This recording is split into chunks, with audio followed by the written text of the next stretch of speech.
जय श्री राम। जय श्री राम। जय जय श्री राम। प्रिय भक्त मित्रों, प्रतिदिन की भांति आज भी मैं आपके सामने श्री रामचरितमानस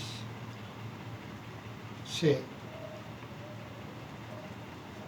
जो कि गोस्वामी तुलसीदास जी महाराज द्वारा रचित है, अयोध्या कांड का पाठ आपके सामने प्रस्तुत कर रहा हूँ। पाठ प्रारंभ करने से पहले कल जो मैंने पाठ किया उसका संक्षिप्त वर्णन मैं आपके सामने देना चाहता हूँ। प्रभु श्री राम जी को जब ये पता लगा कि गुरुदेव वशिष्ठ तथा माताओं के सहित सब लोग मुझसे मिलने आ रहे हैं, तो वो शत्रुघ्न जी को वहीं छोड़कर दौड़े चले और सबसे मिलने के लिए, और सबको वो अपने साथ लिवा लाए। जब सब मिल रहे हैं तो वो दृश्य बहुत ही अद्भुत है। श्री रामचंद्र जी सबसे पहले माता कैकेयी से मिले, उसके पश्चात माता सुमित्रा से मिले और अंत में माता कौशल्या से मिले।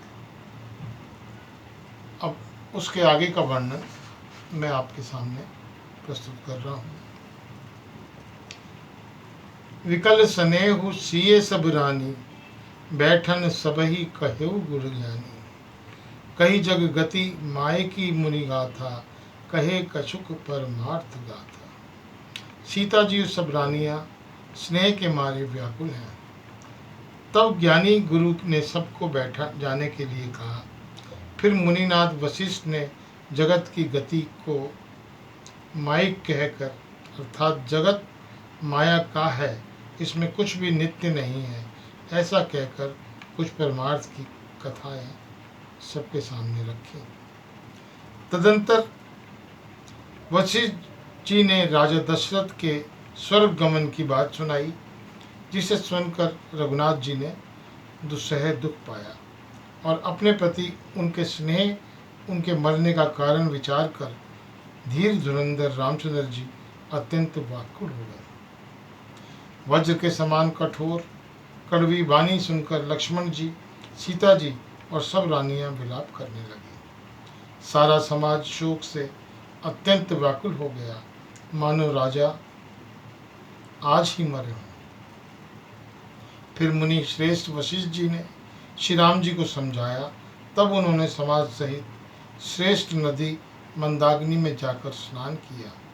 उस दिन प्रभु श्री रामचंद्र जी ने निर्जल व्रत किया।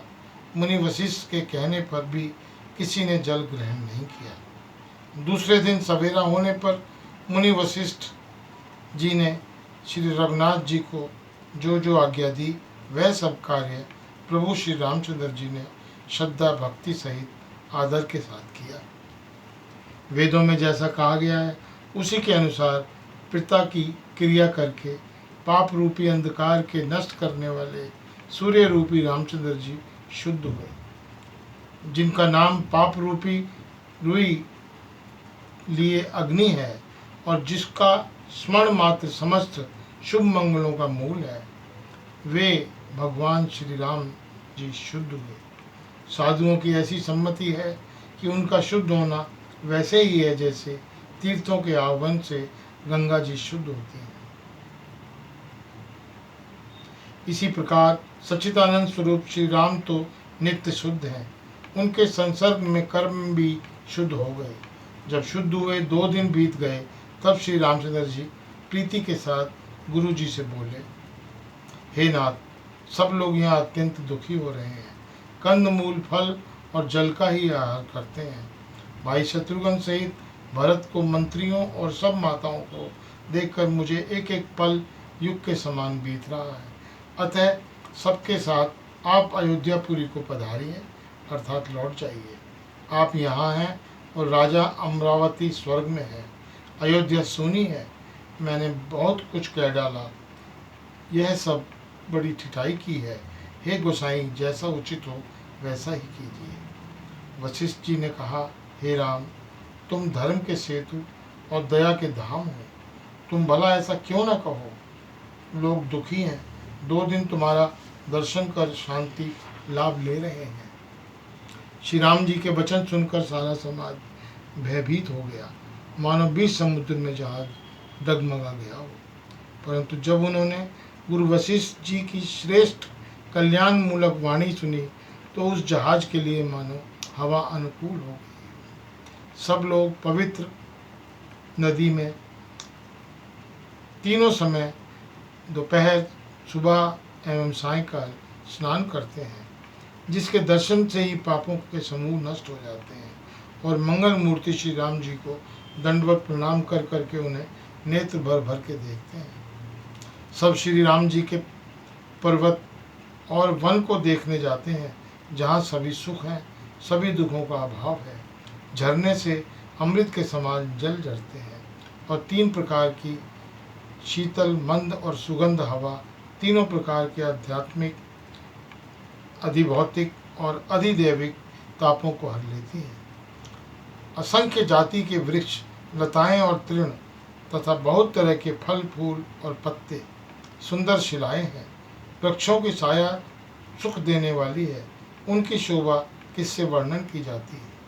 तालाबों में कमल खिल रहे हैं, जल के पक्षी कूज रहे हैं और भौरे गुंजार कर रहे हैं, और बहुत रंगों के पक्षी पशु वन में वैर रहित होकर विहार कर रहे हैं।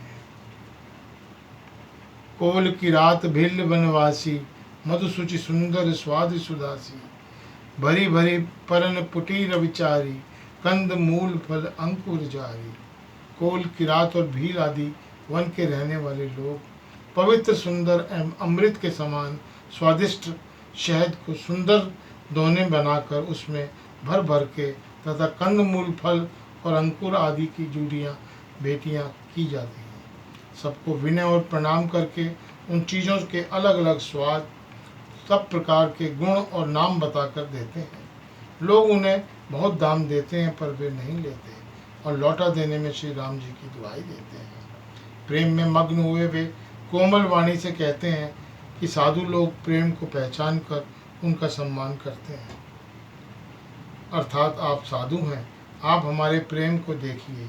दाम देकर या वस्तुएं लौटाकर हमारे प्रेम का तिरस्कार न कीजिए। आप तो पुण्यात्मा हैं, हम नीच निषाद हैं। श्री राम जी की कृपा से ही हमने आप लोगों के दर्शन पाए हैं। हम लोगों को आपके दर्शन बड़े ही दुर्लभ हैं, जैसे मरुभूमि के लिए गंगा जी की धारा दुर्लभ है। कृपालु श्री राम ने निषाद पर कृपा ऐसी की है, जैसे राजा हैं वैसा ही उनका परिवार और प्रजा को भी होना चाहिए।